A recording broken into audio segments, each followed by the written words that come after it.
So today is my first video and I need your support, so please subscribe my channel. And now let's start. Today my first topic is number system. My first topic is number system. So now let's start. ये हमारी class 10th का पहला chapter है. Okay, तो start करते हैं. इस chapter में हम सबसे पहले क्या पढ़ते हैं? Euclid's division lemma. ओके, इसको पढ़ने के लिए भी हमें सबसे पहले ये पता होना चाहिए कि लेमा क्या होता है. तो चलो पता करते हैं लेमा क्या होता है. लेमा होता है एक प्रूवन स्टेटमेंट होती है, ऑलरेडी प्रूवन्ड, जो पहले से ही प्रूव की गई हो, जिसको हम यूज़ करते हैं किसी दूसरी स्टेटमेंट को प्रूव करने के लिए. ओके, तो हम लिख सकते हैं कि lemma is a proven statement. Lemma is a proven statement which is used to prove another statement. Okay, इतना समझ में आया होगा. अब देखते हैं आगे. इसके बाद हमें पता होना चाहिए एल्गोरिथम क्या होता है. एल्गोरिथम क्या होता है? सपोज़ आपको कोई क्वेश्चन दिया है x minus 3 plus 2 equals to 0. आपको मान लीजिए ये क्वेश्चन दे रखा है. अगर आप इसको सोल्व करेंगे तो कैसे करेंगे? x माइनस 1 इक्वल्स टू 0 आएगा और फिर x की वैल्यू 1 आ जाएगी. तो इस क्वेश्चन को सोल्व करने में ये 3 स्टेप्स आए हैं, नंबर 1, नंबर 2 एंड नंबर 3. ये स्टेप्स की सीरीज़ हो गई. इस सीरीज़ को ही हम एल्गोरिथम कहते हैं. तो हम कह सकते हैं कि एल्गोरिथम वेल डिफाइंड स्टेप्स की एक सीरीज़ होती है. Okay, algorithm well defined steps की एक सीरीज़ होती है जो किसी भी प्रॉब्लम को सोल्व करने के प्रोसीजर देती है. ओके, तो देखते हैं इसको कैसे लिख सकते हैं. हम लिख सकते हैं algorithm is algorithm is a series of well defined steps which gives us a procedure for solving any given problem. Okay, इतना समझ में आया होगा आपके. अब देखते हैं Euclid's division lemma. Euclid's division lemma. Okay, आप ये भी एक स्टेटमेंट होती है. ये भी एक स्टेटमेंट ही होती है. आप कोई भी दो पॉजिटिव इंटीजर कंसिडर कर लीजिए. पॉजिटिव इंटीजर्स दो, a और b मैंने कंसिडर कर लिए. Okay, such that a b से ग्रेटर है. तो इनके लिए कोई भी दो और यूनिक इंटीजर्स एग्जिस्ट करेंगे. ओके, उनको मैंने मान लिया q और r.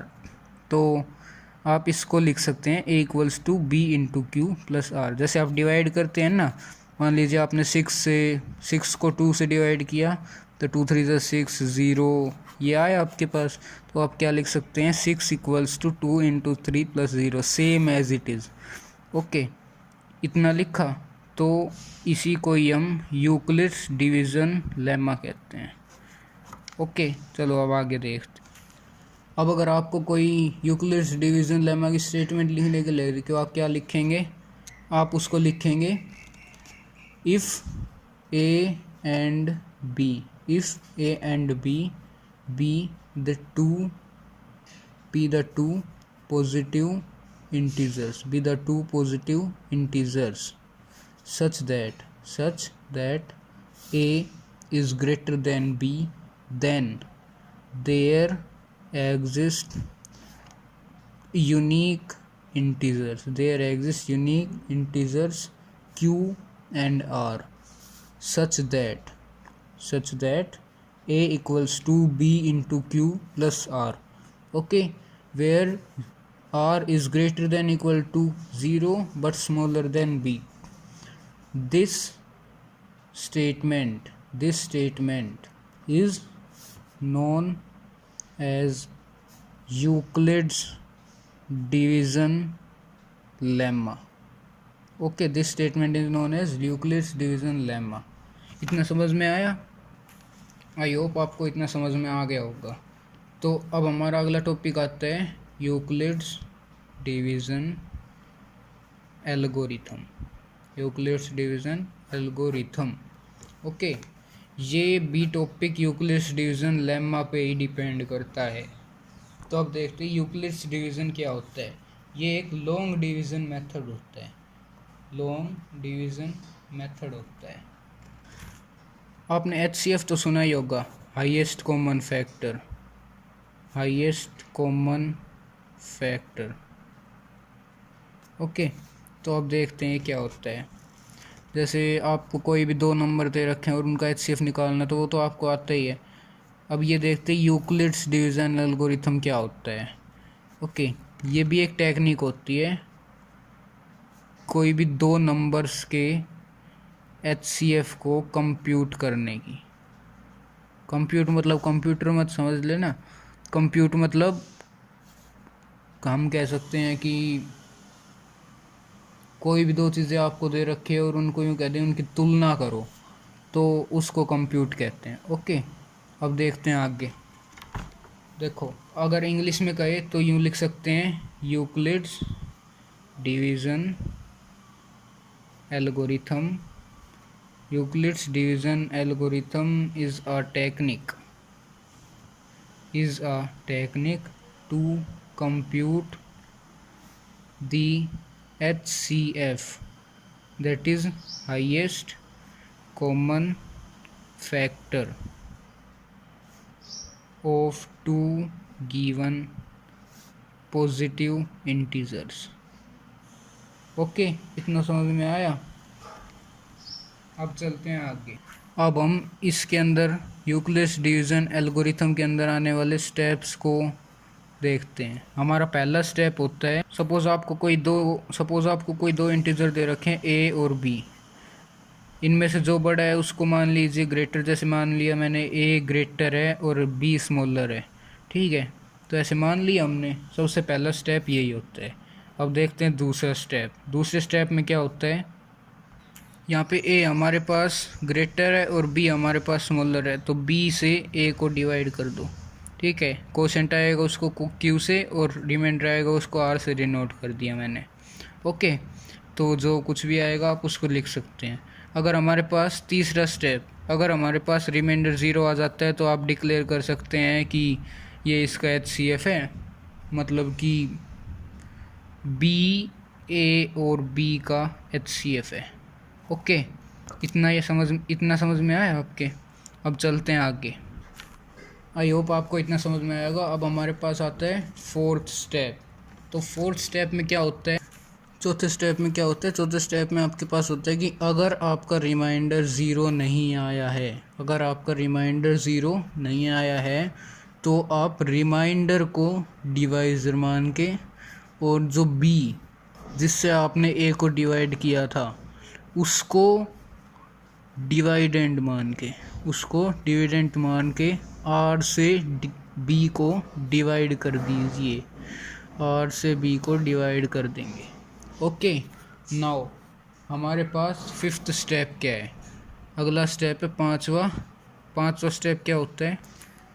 अब अगर इस डिवाइड के बाद आपका रिमाइंडर जो है वो 0 आ गया तो ठीक है, आप HCF बता सकते हैं। और अगर अब B 0 नहीं आता है तो फिर से यही स्टेप फॉलो कीजिए। कोशेंट को आपने Q1 नाम दे दीजिए और रिमाइंडर को R1। ओके, तो अब R1 जो आपके पास रिमाइंडर आया है और जो R आपके पास रिमाइंडर पहले आया था जिसको आपने डिवीज़र मान लिया था, ओके, इस R1 रिमाइंडर से इस डिवीज़र को डिवाइड कर दीजिए, R1 डिवाइडेड बाय R, ठीक है। अब ऐसे ही चलता रहेगा जब तक ये रिमाइंडर 0 नहीं आ जाता, तब तक ऐसे ही कंटिन्यूस चलता रहेगा। इतना समझ में आया होगा आई होप आपको। अब देखते हैं आगे, हम अब इसके क्वेश्चंस करते हैं तब आपके अच्छी तरह समझ में आ जाएगा। Okay, so let's start. हमारा पहला क्वेश्चन, सपोज़ आपको क्वेश्चन दे रखा है HCF फाइंड कीजिए 231 और 396 का।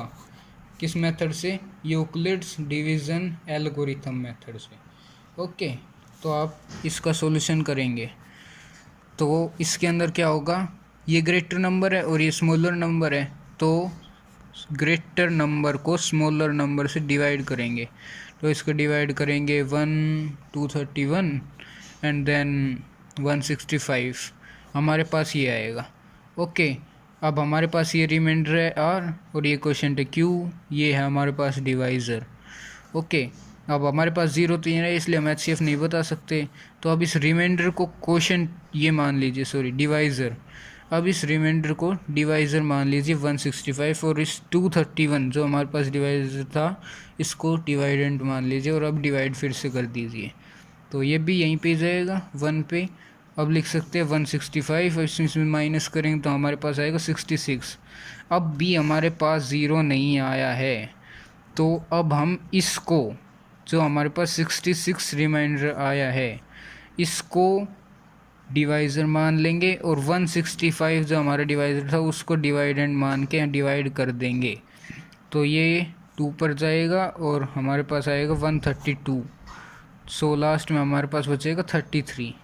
ओके, अब भी हमारे पास रिमाइंडर जीरो, मैंने कहा ना आपसे कि जब तक हमारे पास रिमाइंडर ज़ीरो नहीं आए तब तक आपको करते रहना है। ओके, तो अब देखना, अब 33 को हम डिवाइज़र मान लेंगे और 66 को ये, तो 2 पे जाएगा 66 ज़ीरो, हमारे पास रिमाइंडर आ गया ज़ीरो। सो 33 लास्ट में जो आपका डिवाइज़र है वो आपका दोनों का HCF होगा। ओके, आई होप आपको समझ में आया होगा। चलो अब ज़रा एक्सरसाइजेज कर लेते हैं NCERT की, तो चलो स्टार्ट करते हैं। तो हमारे पास NCERT एक्सरसाइज 1.1 इसका पहला क्वेश्चन है, आपसे पूछ रखा है 135, फर्स्ट क्वेश्चन का फर्स्ट पार्ट 135 एंड 225, इसका आपको HCF बताना है यूक्लिड्स डिवीज़न एल्गोरिथम मेथड से। Okay, so let's start. कैसे करेंगे, 135 से 135 हमारे पास छोटा है तो 135 से 225 को डिवाइड कर देंगे। ओके, तो आपसे को क्या मिलेगा, 1 पर जाएगा 135 ज़ीरो और नाउ 7 और 2 9 8 सॉरी 9 90। तो अब हमारे पास ज़ीरो तो आया नहीं है, तो हम इसको डिवाइज़र मान के और 135 को डिवाइडेड मान के फिर से डिवाइड करें, हमारे पास आएगा 90। ओके, नाउ 45, हमारे पास अब भी ज़ीरो नहीं आया है, तो अब इसको डिवाइज़र मान के और इसको डिविडेंड मार के फिर डिवाइड करेंगे, तो अब हमारे पास रिमाइंडर ज़ीरो आ गया है। तो हम कह सकते हैं कि 45 जो लास्ट डिवीज़र है, मैंने बताया था जो लास्ट डिवीज़र है उसको ही हम आंसर मानेंगे, तो हमारे पास 45 इस क्वेश्चन का आंसर आ गया है। तो इसका HCF क्या होगा, 45। ओके, आप आई होप आपको समझ में आया होगा। अब देखते हैं इसको लिखते कैसे हैं। ओके, देखो मैंने आपको बताया था कि एक को बड़ा मान लेंगे और एक को छोटा नंबर मान लेंगे, जैसे कि आपको पता है इसमें से 225 बड़ा नंबर है। ठीक है, तो हम शुरू करते हैं कि एग्ज़ाम में कैसे लिख के आना है। एग्ज़ाम में लिखने के लिए हम लिखेंगे we start with the larger number, we start with the larger number 225. Okay, now by Euclid's division algorithm we have 225 equals to 135 into 1 plus 90। मैंने आपको बताया था ना इसको ऐसे लिखते हैं, जैसे आपने ये डिवाइड किया था 135 से 225 को डिवाइड किया था, 1 पे गया था और 90 रिमाइंडर बचा था। ओके, तो ये हमारे पास डिवाइज़र, ये डिवाइडेंड, ये क्वोशिएंट एंड ये रिमाइंडर लास्ट। ओके, तो हम इसको कैसे लिख सकते थे, मैंने आपको बताया था A equals to B into q plus r, यानी 225A equals to B 135 into quotient 1 plus r 90। तो ऐसे ही हमने यहाँ पे इसको लिख दिया है। ओके, तो अब हमारा क्वेश्चन तो ख़त्म हुआ नहीं था, तो हम आगे लिखते हैं we apply Euclid's division algorithm on divisor 135 as dividend. मैंने आपको बताया था ना कि पहले डिवाइज़र को डिवाइडेंट के टाइप में लिखना है, तो divisor 135 as dividend and remainder, जो हमारे पास रिमाइंडर बचा था 90 एंड रिमाइंडर 90 एज डिवाइज़र। मैंने आपको पहले ही बताया था कि रिमाइंडर को डिवीज़र बना के और डिवाइज़र जो है हमारे पास उसको डिवाइडेंट बना के डिवाइड करना है, तो ऐसे ही। ओके, तो अब हमारे पास इस डिवाइड के बाद क्या आया था 135 equals to 90 into 1 plus 45। Okay, sorry ये टिक नहीं मारने, कहीं एग्ज़ाम में भी टिक मारी हो। आगे क्या लिखेंगे, again we apply Euclid's division algorithm on divisor 90 as dividend and remainder 45 as बताओ remainder 45 as divisor. Okay, then we get 90 equals to 45 into 2 plus 0। तो यहाँ पे हमारा रिमाइंडर 0 आ गया था, बस इतना। और अब आगे देखते क्या लिखना है। आगे हम लिखेंगे so HCF of 135 and 225 is 45। This is our answer. बस आपको एग्ज़ाम में इतना लिख के आना है, आपको पूरे नंबर मिलेंगे, ये मैं गारंटी लेता हूँ। ओके, चलो अब आगे देखते हैं। सो आई होप आपको यहाँ तक समझ में आ गया होगा। तो हमारे इसी फर्स्ट क्वेश्चन के 2 पार्ट हो रहे, second and third. So I hope आप उनको खुद कर पाएंगे, और अगर फिर भी आपसे नहीं हो तो आप कमेंट बॉक्स में लिख कर मुझे बता सकते हैं। तो अब हमने इतना कर लिया है, तो जल्दी से महाकाल की जय बोल के जल्दी से लाइक ठोक दीजिए, जल्दी कीजिए। ओके, अब हम आगे चलते हैं। हमारा NCERT का दूसरा क्वेश्चन है show that any positive odd integer is of the form 6q plus 1 और 6q plus 3 और 6q plus 5 where q is some integer। Okay, तो अब हम इसको सोल्व करते हैं। इसका सॉल्यूशन देखते हैं। इसका सॉल्यूशन हम क्या करेंगे, मैंने आपको बताया था a equals to b into q plus r, तो हम लिख सकते हैं equals to b q plus r. Okay, अब देखो जहाँ पे 0 r से छोटा होता है और r b से छोटा होता है। ओके, अगर हम b को 6 पुट कर दें तो हमें मिलेगा a equals to 6q plus r। ठीक है, इतना समझ में आया। तो हम यहाँ लिख सकते हैं 0 greater than r greater than b, यानी कि 6। ओके, इतना समझ में आया। और हम r को मान लेंगे 0 1 2 3 4 5। ओके, अब देखते हैं आगे।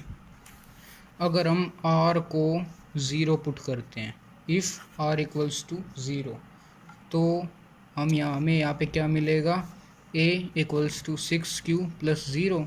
तो 6q या इसे हम क्या लिख सकते हैं, q 2 इंटू 3q। अगर हम 3q को m मान लें तो इसका आएगा 2m। तो हम ये कह सकते हैं 6q इज़ इवन या फिर डिविजिबल बाय 2। ओके, ऐसे ही r को अगर हम 1 मानते हैं तो a equals to 6q plus 1, तो इसको हम लिख सकते हैं 2 into 3q plus 1, 2m plus 1। तो ये तो हमारे पास इवन था, लेकिन अगर हम इसमें 1 ऐड कर देंगे तो ये हमारे पास ओड हो जाएगा, ओड। तो हम कह सकते हैं कि 6 q plus 1 is odd. Okay, अब अगर हम आर को 2 पुट करते हैं तो a equals to 6 q plus 2, 2 into 3 q plus 2। Okay, तो ये हमारे पास इवन था, यहाँ हम m कंसिडर करेंगे तो ये हमारे पास इवन था, प्लस में 2। अगर कोई भी इवन नंबर है हमारे पास और उसके अंदर इवन नंबर ही ऐड करते हैं तो हमें इवन नंबर ही मिलता है। जैसे 2 में 2 ऐड करेंगे तो 4, ये भी एक इवन नंबर ही है। ओके, तो यहाँ पे हम क्या करेंगे, कह सकते हैं कि 6 q plus 2 is even.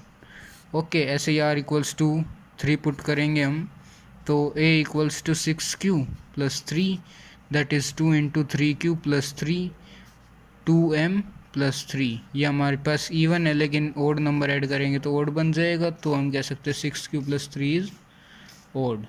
Okay, इतना समझ में आया? आई होप आपको आया होगा समझ में। Now r equals to 4 put करेंगे हम तो हमें मिलेगा a equals to 6 q plus 4, यानी कि 2 into 3 q plus 4, 2m plus 4। तो इवन के अंदर इवन ऐड करेंगे तो हमें इवन मिलेगा, तो हम कह सकते हैं 6 q plus 4 is even. Okay, अब देखते हैं आगे। अब अगर हम r की जगह 5 पुट करते हैं तो हमें मिलेगा a equals to 6 q plus 5, that is 2 into 3 q plus 5, 2m plus 5। Okay, तो ये इवन है, ये ओड है, इवन के अंदर ओड ऐड करेंगे तो हमें ओड नंबर ही मिलेगा, तो हम कह सकते हैं 6 q plus 5 is odd.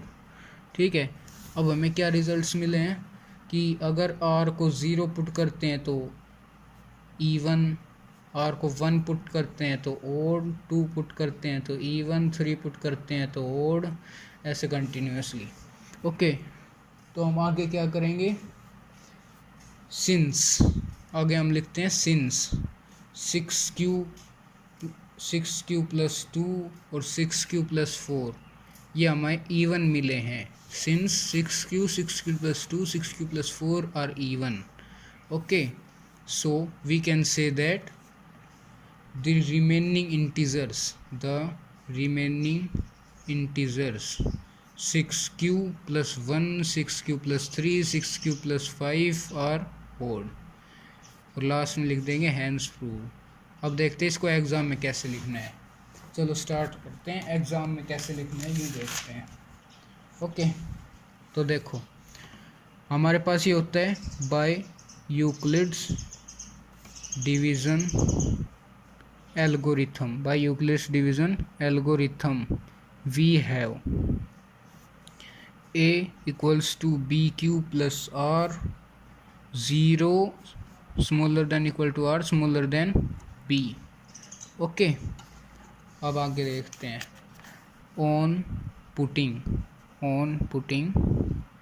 b equals to 6 in equation 1, इसको हम इक्वेशन 1 नाम दे देंगे। Okay, in equation 1 we get a equals to 6q plus r। Okay, now इसके आगे हम ब्रैकेट में लिखेंगे 0 और 6, that is r equals to 0, 1, 2, 3, 4, 5 and so on. Okay, इतना समझ में आया? अब आगे देख, अब हम लिखेंगे if r equals to 0, a equals to 6q। Solve करने पे हमें ये 6q मिलेगा। So 6q equals to 2 into 3q and 3 we put 3q equals to m। So 6q equals to 2m which is even, या फिर which is divisible by 2। Okay, so 6q is even. Okay, हम ऐसे ही लगातार r equals to 5 तक करेंगे। अगर हम r equals to 1 put करेंगे, if r equals to 1 then a equals to 6q plus 1। Okay, 6q equals to 2 into 3q plus 1 which is odd. ऐसी statement हम r इक्वल्स टू 5 तक लिख देंगे, और फिर लास्ट में लिखेंगे जैसे मैंने बताया ही था आपको, since 6q, 6q plus 1, sorry 6 cube plus 2 and 6 cube plus 4 are even. So we can say that 6 cube plus 1, 6 cube plus 3 and 6 cube plus 5 are odd. और लास्ट में लिख देंगे hence proved. Okay, I hope आपको यहाँ तक समझ में आया होगा. अब चलते हैं एनसीईआरटी की नेक्स्ट क्वेश्चन. देखिए हमारे पास नेक्स्ट क्वेश्चन है an army contingent of 616 members is to march behind an army band of 32 members in a parade. The two groups are to march in the same number of columns. What is the maximum number of columns in which they can march? Okay, तो इसमें हम क्या कहें, एक army contingent of 616 members, कोई भी एक army का बैच है उसके अंदर हमारे पास 616 मेंबर्स हैं. Is to march behind an army band of 32 members in a parade. और उन्हें मार्च करना है, मतलब किसी परेड के अंदर जाना है और एक आर्मी बैंड के अंदर 32 मेंबर्स होने चाहिए. The two groups are to march in the same number of columns. हम इनको दो ग्रुप्स में डिवाइड करेंगे और दोनों ग्रुप के अंदर सेम नंबर ऑफ कॉलम्स होने चाहिए. मतलब जैसे परेड करेंगे तो ये कॉलम्स हो जाएंगे हमारे पास, तो सेम नंबर ऑफ कॉलम्स होने चाहिए. अगर मान लो ग्रुप एक में 3 कॉलम है, दूसरे में भी 3 ही कॉलम होने चाहिए. ओके, तो हमें पूछे what is the maximum number of columns in which they are march और दे कैन मार्च. तो हम इसको सोल्व करने के लिए क्या करेंगे भाई, HCF यूक्लिड्स डिवीज़न मेथड. तो इसके सॉल्यूशन मैं साथ के साथ बता रहा हूँ, एग्ज़ाम पॉइंट ऑफ व्यू से भी और वैसे भी. हम लिखेंगे to find the maximum number of columns. To find the maximum number of columns we have to find HCF of 616 and 32. Okay, इतना करके हम HCF निकालेंगे इसका by Euclid's division algorithm. Okay, तो डिवाइड करेंगे 616 को 32 से, ये जाएगा 1 पे 32. ओके, यहाँ बचेगा 29. ओके, 6 को नीचे उतारेंगे. ओके, मैंने आपको बताया था कि रिमाइंडर 0 ना आए तो इसको डिवाइज़र मान के और इसको डिवाइडेंट मान के डिवाइड करना है. लेकिन 296 से हम 32 को डिवाइड नहीं कर सकते, इसलिए जब तक इससे छोटा रिमाइंडर नहीं आता तब तक हम इसे डिवाइड ही करेंगे. तो अब ये जाएगा 9 पर. ओके, तो 9 पे हमारे पास आएगा 9 2 18 का 18 और 28. ओके, हमारे पास रिमाइंडर रहेगा 8. अब ये इससे छोटा रिमाइंडर है, यहाँ तक हम लिख सकते हैं that is 616 equals to 32 into 19 plus 8. Now 32 को हम डिवाइडेंड मान लेंगे और 8 को डिवाइज़र, और डिवाइड करेंगे 8 4 जो 32 and this remainder is 0. Okay, तो यहाँ पे लिख सकते हैं हम that is 32 equals to 8 into 4 plus 0. So HCF of 616 and 32 is 8. Okay, और हम लास्ट में लिख देंगे hence maximum number of columns is 8. Okay, इतना समझ में आया. अब हमारे पास आता है फोर्थ क्वेश्चन NCERT का ही 1.1 एक्सरसाइज. देखते हैं फोर्थ क्वेश्चन क्या है. हमारे पास NCERT का अगला क्वेश्चन है use Euclid's division lemma to show that the square of any positive integer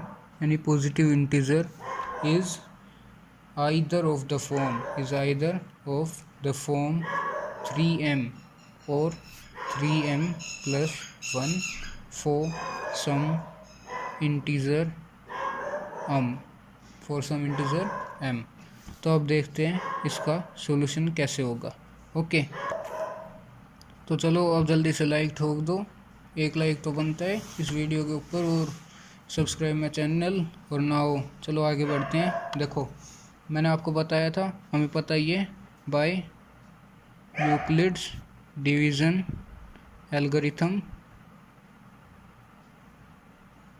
we have a equals to bq plus r, okay, where r is greater than equal to 0 but smaller than b। okay, now on putting b equals to 3 in equation 1, this is equation 1, in equation 1 we get a equals to 3q plus r, where 0 is smaller than equals to r and r is smaller than 3, that is r equals to 0, 1, 2। okay, now if r equals to 0, so a equals to 3q। okay, और अगर हम इसका square करते हैं, squaring both sides, a square equals to 9q square, we get a square equals to 9q square, that is we can write 3 into 3q square। Okay, चलो अब आगे देखते हैं। हमारे पास आया तो 3 into 3q square, now put 3q square equals to m, then we get 3m। okay, so a equals to 3m and where m equals to 3q square। now if r equals to 1, so a equals to 3q plus 1। now squaring both sides, we get a square equals to 9q square plus 6q plus 1, we get 3q plus 1 whole square, and solving this we get this। okay, now we can write this as 3 into 3q square plus 2q, and 1 is outside, so we can say that 3m plus 1, where m equals to 3q square plus 2q। okay, now if r equals to 2,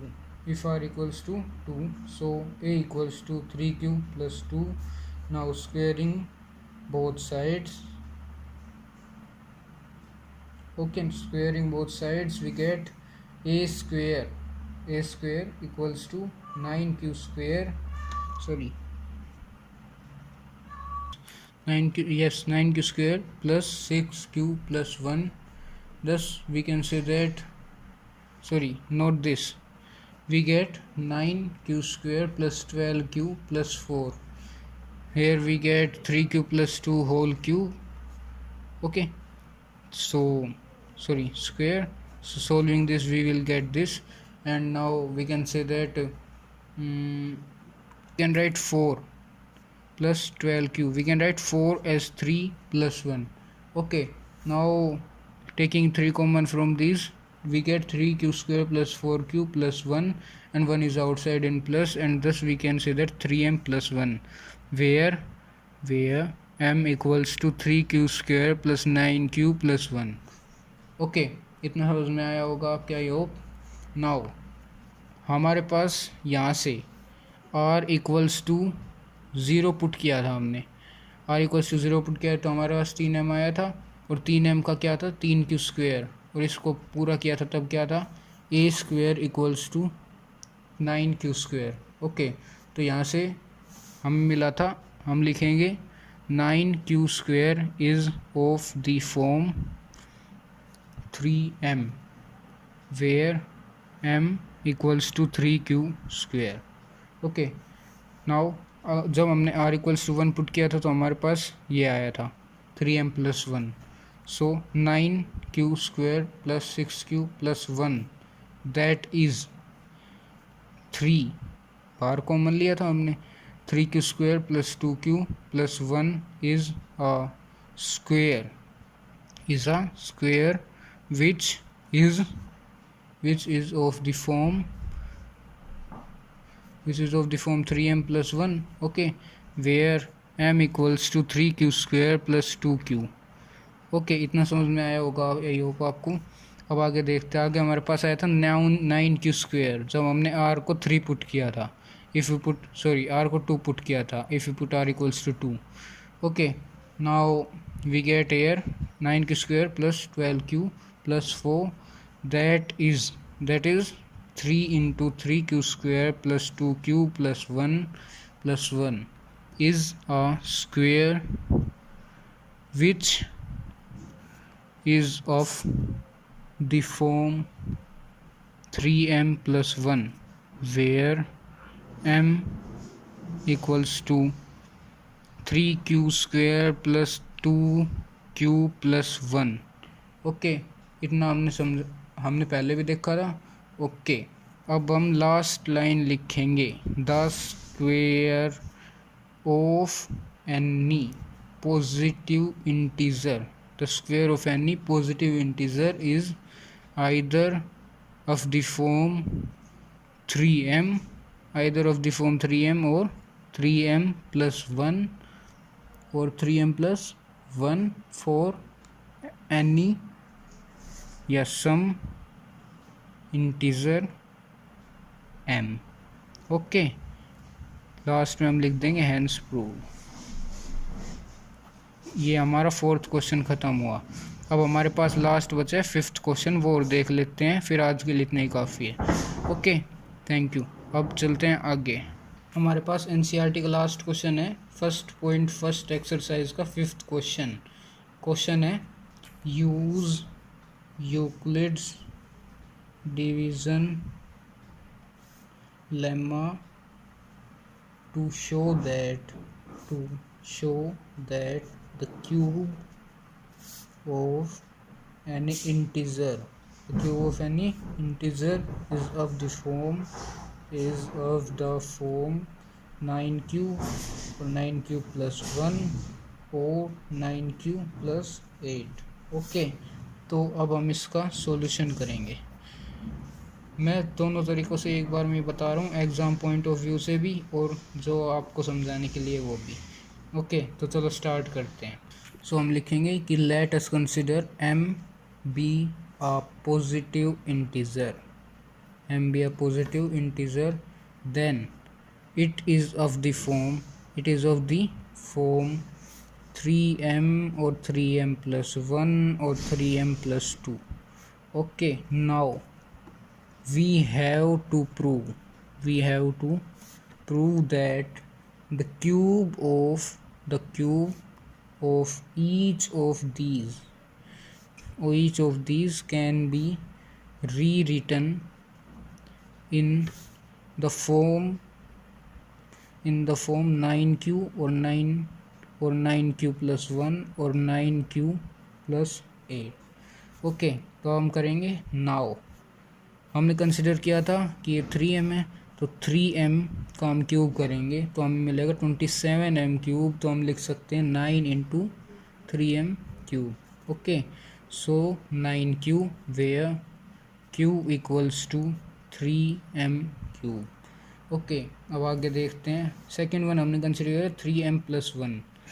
okay, तो अब हम 3m+1 का cube करेंगे, तो इसका cube करेंगे तो क्या आएगा, 3m का क्यूब + 3 × 3m².1 + 3 × 3m.1 का स्क्वेयर +1। ये मैंने इसका फॉर्मूला खोला है, a³ + b³ + ab² + a²b। Okay, चलो अब देखते हैं। अब आगे हमारे पास आएगा लो मैं इस फॉर्मूले को अच्छी तरह से लिख देता हूँ। ए प्लस बी का whole cube equals to a cube plus b cube plus a square b plus a b square, 3a square b plus 3ab square. Okay, ये फॉर्मूला आपको याद रखना पड़ेगा। अब चलते हैं आगे। अब देखिए इसका हम क्यूब खोल लेंगे तो हमें क्या मिलेगा, 27m cube plus 27m square plus 9m plus 1। Okay, तो इसको हम लिख सकते हैं, 9 कॉमन ले सकते हैं हम इसमें से, तो हमारे पास आएगा 3m cube plus 3m square plus 1, और बाहर हमारे पास प्लस 1 है ही, यहाँ पे m आएगा, सॉरी क्योंकि यहाँ पे हमने m कॉमन नहीं लिया है। ओके, तो इतना हुआ। अब हम लिख सकते हैं 9q plus 1 where q equals to 3m cube plus 3m square plus m। Okay, I hope आपको इतना समझ में आया हो। अब चलते हैं आगे। अब हमने थर्ड वन कंसिडर किया था 3m plus 2 and 3m plus 2 का होल क्यूब इक्वल्स टू, ऐसे इसका क्यूब खोलेंगे तो हमें मिलेगा 3m cube plus 3 into 3m square into 2 plus 3 into 3m into 2 square plus 8 means 2 का क्यूब। ओके, अब देखते हैं इसकी क्या मिला है हमें, 27m cube plus 54m square plus 36m plus 8। Okay, अब इसमें से 9 कॉमन लेंगे, 3m cube plus 6m square plus 4m plus 8, तो हम इसको लिख सकते हैं 9q plus 8 where q equals to 3m cube plus 6m square plus 4m। Okay, so हमने देखा कि 9q प्लस 8 भी हमें मिला है, 9q प्लस 1 भी हमें मिला है, और हमें 9q भी मिला है। और हमसे क्वेश्चन में पूछा किया गया था is of the form 9q and 9q plus 1 and 9q plus 8। सो हम लिख देंगे so the cube of any integer, so the cube of any integer is of the form 9q plus 1 और 9q प्लस 8, एंड लास्ट में हम लिख देंगे hence proved. लीजिए हमारी एक्सरसाइज कभी कंप्लीट होती है, एक्सरसाइज 1.1 कंप्लीटेड। ओके, आज के लिए इतना ही। Thanks and please subscribe my channel and like this video and okay bye.